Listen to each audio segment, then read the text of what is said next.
রান্না করছি ডাল ছিটানো সবজি।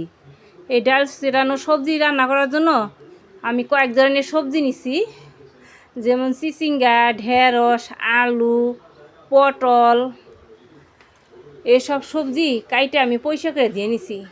ধুয়ে তারপরে কড়াইতে দিছি তেল। তেলের মধ্যে আমি শুকনো লঙ্কা ফোড়ন দিছি আর 5 ফোড়ন দিছি, রাঁধুনি 5 ফোড়ন দিয়ে আমি সবজিগুলো দিয়ে দিছি। সবজিগুলো দিয়ে তারপরে একটু কষিয়ে নিছি।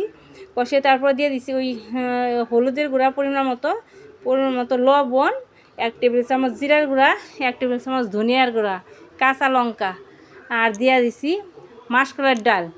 ডালটা আমি এই হাফ কাপের মতো ডাল নিছি। ডালটা ধুয়ে ওই সবজির মধ্যে দিয়ে দিছি। সবজির মধ্যে দিয়ে তারপরে কিন্তু আমি কষিয়ে নিছি। আর একটু ভালো করে কষিয়ে ঢাকা দিয়ে দিছি। ঢাকা দিয়ে তারপর দিয়ে দিছি আমি পরিমাণ মতো জল যে যখন আমার তরকারিটা প্রায় হয়ে গেছে, তখন আমি এই যে ডাল ছিটানো সবজিটা নামিয়ে নিলাম। আমার এই ডাল ছিটানো সবজি রেসিপিটা যদি ভালো লেগে থাকে, তাহলে আমার পেজটি সাবস্ক্রাইব করে আমার ভিডিওতে একটা লাইক করবেন। আর এইভাবে সব সবজির সাথে ডাল ছিটিয়ে তরকারি রান্না করে খেয়ে দেখবেন খুব ভালো লাগবে।